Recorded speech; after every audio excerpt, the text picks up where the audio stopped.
Welcome to the new video, guys. Vicious Syndicate have outdone themselves once again for the new expansion, and they have brought you 45 new decks to try on day one of the new expansion. In this video, I'm gonna go through all the classes and see what they have in store for us, and I'm also gonna show you up close the decks I'm actually planning to try out on tonight's stream right after the new expansion launches. So I hope you find the video helpful, and if you do, a like and subscribe would be awesome, and definitely check out Vicious Syndicate's full article if you wanna grab the codes. I will not be leaving codes under the video, just a link to their website so you can actually at least visit and grab the codes you want from there. Now let's get into it. You are not prepared! Alrighty, 45 decks to try out on day one of Across the Timeways. They also have a comprehensive Across the Timeways preview, so if you guys are particularly interested into a few other classes, you can definitely read up on what the new expansion offers for those. And it definitely is a very detailed piece of info, so worth a check for sure. Okay, apparently they have 46 new decks. But yeah, starting off with Death Knight, we are gonna be having things like Husk Blood Control Death Knight, Husk Starship Death Knight, Bonsomdi Heron Death Knight, and Time Stop Frost Death Knight. We definitely saw Frost Death Knight taking a rise in popularity in the new Brawl, but I'm not exactly sure what that's gonna mean in the current full expansion. Maybe it's gonna be good, maybe not so much, but I myself am definitely interested in the Husk Blood Control Death Knight as well as the Bonsomdi Heron Death Knight. Both of those look very spicy to me. Starting off with the Husk Blood Control Death Knight, here's what the deck looks like up close, and it's basically a Leech Death Knight with a bunch of the new cards. Whelp of the Infinite is in here, and I gotta say I'm not really sure this card is really that amazing. Feels like an inclusion just for the sake of having a new card in here. It is kinda cool having Reborn on Poisonous like that, but it's not like it has Rush on it or anything like that. And also, is this really better than the, let's say, Poison Breath plus Pyromaniac? I'm not sure, but it is definitely an okay card if you don't have anything better to put into the deck. We're also gonna have Husk the Eternal Reaper in here, and that is an absolutely massive card for sure. Definitely gonna make the deck even stronger. But other than that, we don't really have anything too much from the new stuff, aside from those two. I am noticing Kill Jaden is in here, and that is not the most amazing card in the world, I can tell it that much. I would probably change it out for the Headless Horseman, cause that one at least does something while giving you some late game potential. Kill Jaden is cool and all, but I don't know, I'm not a big fan of it nowadays. Games just don't last that long most of the time. The other deck I'm interested in is the Heron Bonsomdi Death Knight, and I did try a very aggressive Bonsomdi Death Knight on the Fury Crafting stream, and it was pretty fun. But in this one, we actually have access to things like Awakener of Souls as well as High Cultist Heron, and that is gonna be absolutely amazing. Here we don't have to be running 10 plus of the new cards, so you can definitely include a lot of the better stuff. But yeah, we are gonna have things like Bonsomdi plus Talanji obviously, and 3 mana What Befell Zandalar. That is gonna give us a lot of extra boons for Bonsomdi, and him having Rush plus Lifesteal is absolute game changer for him. And getting to summon 8 drops for you over and over again also ain't no joke. Umbra's gonna give you all of those 8 drops back as well, and Awakener of Souls is gonna actually resummon even more Bonsomdi, so it's gonna be the gift that keeps on giving. I'm not sure why we don't have Memoriam Manifest in this one. Like, this card does sound like an absolute no-brainer to get included in this one. Summons the highest cost-friendly undead that died this game. Like, why wouldn't we want to get ourselves an extra Bonsomdi? I guess because it does interfere with travel security, but is that really that bad? I don't know. I still feel it might be worth including 1 or 2 copies of that. All comes down to the question what we're gonna remove to include that one though, so there's that, I guess. But again, maybe Whelp of the Infinite could get changed for a couple of those. I do believe it is gonna fit better, so we can summon Bonsomdi over and over again even more. Moving down with Demon Hunter, we have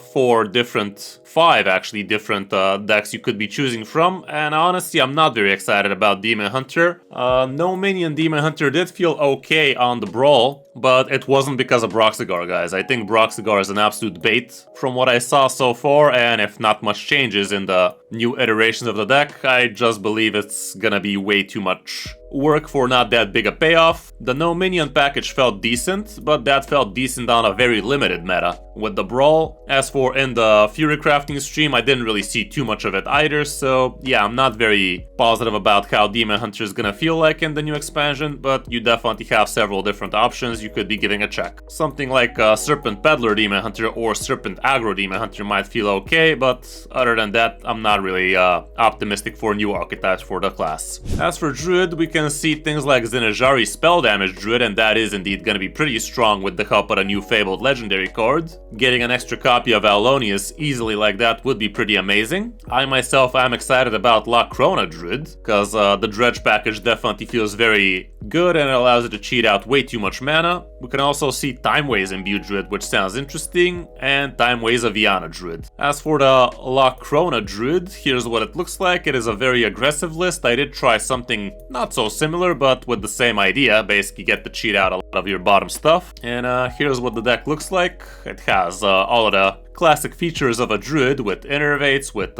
Trail Mix, with New Height, so you will be able to cheat out mana a lot faster. We also have a Midrasil, Elise is in here as well, and we have some early game potential with things like Tortolon Traveler, but we do have contingency, so you can draw a couple of cards from the bottom of your deck, which is going to be extremely potent if you've already played yourself Crona. But I'm noticing this deck is not running the shuffle a couple of beasts with +5/+5 at the bottom of your deck. Maybe that one is a little bit too slow. It did feel okay on the Fury Crafting stream, but that is not the real meta. In the real meta, things might be a little bit quicker than that, so there's that too. We also even have things like Chrono Lord Deus in here, with which you could be getting yourself even more Battle Cries, Death Rattles, and end turn effects for the most part. Like, for instance, Incendious is going to become extremely powerful this way. Both Battle Crying 10 eruptions into your deck and also buffing you up to +2 straight out.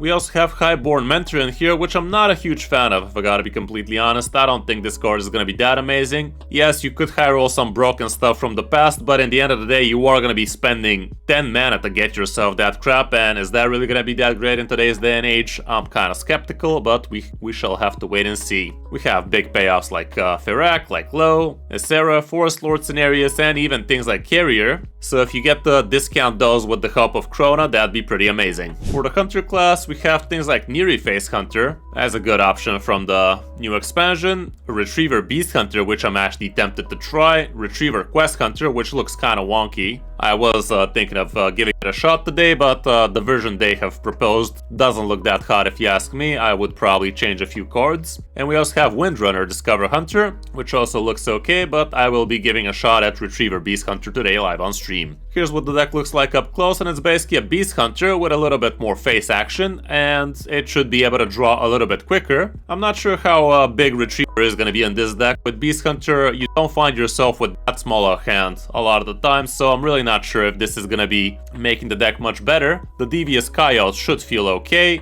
because with things like Jungle Gem, you should be able to pull this off for very cheap as soon as turn 3 maybe. And we're also having the new Paltry Flutterwing in here, which is going to help you stick a board a little bit easier with the help of an extra dormant minion. But yeah, all around Beast Hunter should be pretty powerful on day 1 of the new expansion. After all, aggro decks tend to be doing that. While people are trying new things, refined aggro decks just take the cake nice and quick. For Mage, I'm personally not very interested in the Mage decks lately. Like, it does feel a little bit too random bullshitty for me. But we do have Syndra Ghost Arcane Mage that actually did look very strong in the Fury Crafting stream. Like, there is a very potent combo you could be doing with it, doubling up your important dragons with the help of a 0 mana buy one get one freeze, which you could be getting down for 0 with the help of a Watercolor Artist. But I don't know, I'm just not that big a fan of decks like that. I might give it a try later on, but I will definitely not be playing it on day 1, I can tell it that much. We also have an Altered Spell Mage, which could be interesting, and also an Altered Quest Mage, but nothing really too fancy. Moving down to Paladin, the auras for Paladin definitely looked pretty strong, but a little bit too slow, question mark. Like,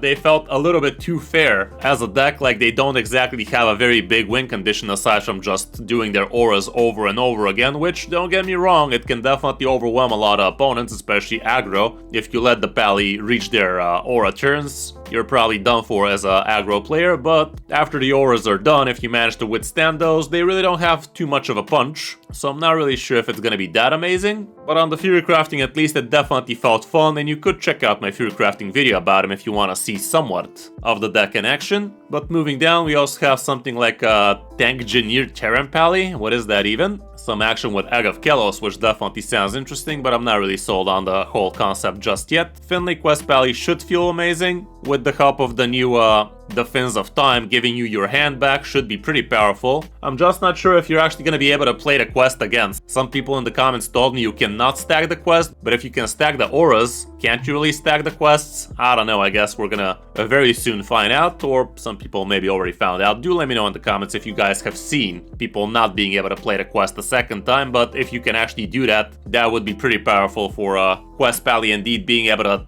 get +2/+2 on all of your Murlocs every 5 Murlocs you play would be even more broken. Finley Aggro Pally also seems strong again thanks to the new Fins of Time. You should be feeling good. Getting your cheap hand back around turn 5 or 6 so you can do a good refill should be pretty powerful. And there's also this new free drop, Living Paradox, which could feel okay, but all around is not going to be very exciting or very fresh. With Priest, there's actually plenty of ways to go with Priest nowadays. Hand buff Zarimi Priest, Murazon Zarimi Priest, which looks interesting, but it is going to require a lot of mana for you to actually pull it off. Medieval Viana Priest, and also Resuscitate Location Priest. And last but not least, hand buff Wilted Priest. I myself am not planning on playing any priests today, but I do believe that the class did get a lot of good stuff for their packages. So if you guys are into priest stuff, you might want to check the full article and grab yourself one of these codes. As for Rogue, on day 1, I'm pretty sure Rogue is going to be looking kind of wonky, as they love to do, but in a few days, we're probably going to see something pretty busted out of the class. For now, we have options like Deos Firak Rogue,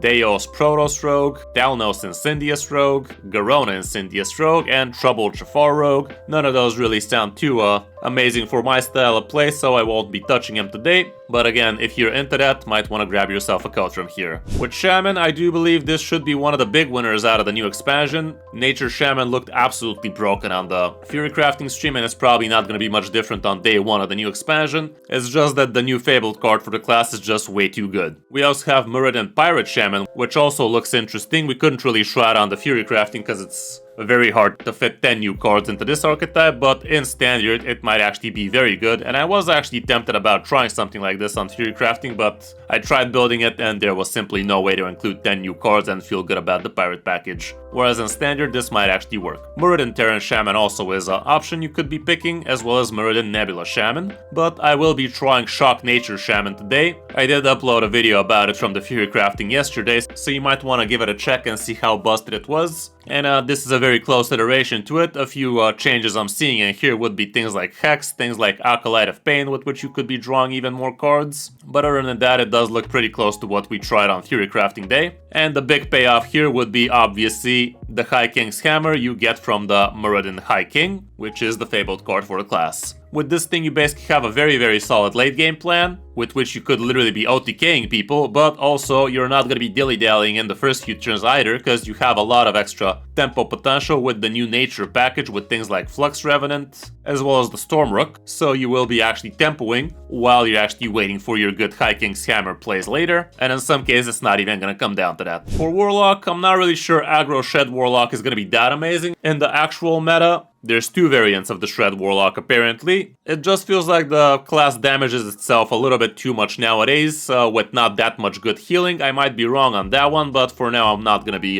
touching the class for today's release day at least. Same with Supreme Reform Warlock. The deck looked good, but it didn't work well on the Fury Crafting stream, guys. Like, it was way too clunky with 40 cards, even though the Reform package is absolutely broken. And if you do get the Reform cards, you're gonna be very happy, but that's just 10 out of 40, guys. So a lot of those Reforms did require a second Reform, either in your hand or on the board, so it's really not that easy to pull off. And the package just felt a little bit too clunky, even for a class like Warlock, which you could be drawing a card each single turn. You still felt a little bit under the weather for the most part, if the hand didn't give you good stuff. Even with the Reform ladder, you're still lacking cards, and on day 1 especially, people are just gonna aggro the shit out of you. Diversion Pig Warlock is also something you could try, and I'm not even sure what the hell that means. Like, this is the diversions, but what's the pig? Like, what are you trying to... Oh, Agamagan. Okay, I mean, I guess. Yeah, that might be interesting, plus things like Incendious. This actually could be interesting. I'm not sure I'm gonna be trying it today, but it definitely does look kinda cool. With a card like Divergence, being able to split up big cards like Agamagam, like Acera, like Incendious, being able to do it twice, heck, even Elise, should be pretty sick. And this deck does have a lot of control, so you're probably gonna be able to pull it off. And the last class is Warrior, where we are gonna be seeing quite a few interesting new things. Murazan Quest Warrior, even. I'm not sure if Murazan is gonna be that amazing. For the most part,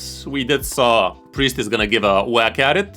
For Warrior, I'm really not sure it's gonna be that amazing. Deus Mech Warrior is also something. I guess that's Dummy Warrior. That might indeed be kinda cool. We also have Timeways Brighter Spawn Warrior, which could be interesting. But the deck I might try today would be Dragon Enrage Warrior. We did see a lot of Enrage Warriors on the Fury Crafting stream as well as on the Brawl, and they did look indeed spicy, so I'll probably give a whack at it today too. And here's what the deck looks up close. It is gonna have a lot of new stuff, like the new Precursary Strike. The Stone Cleaver really shined here. It's not a new card from the new expansion, but you basically never saw it before, so it is gonna feel like a new card for sure. The Stadium Announcer is gonna be in here as well. I'm not sure how good that's gonna be of a card, but we're gonna give it a check. Hair of the Hereafter is also in here, which is kinda interesting. And Chronolord Epoch, which is definitely pretty good. So yeah, it does look like an interesting deck indeed. I'm not sure how strong it's gonna be, but we're gonna take a whack at it. So there you have it, guys. 46 new decks out of Vicious Syndicate like that. So you definitely have plenty to choose from your favorite classes. Do let me know in the comments which deck you're most excited about to try as soon as the expansion launches today, and definitely check me out live on stream, where I will be streaming for at least 4 hours trying out the new stuff. Thanks for watching. I'm Kris05, and I'll see you in my next video or stream.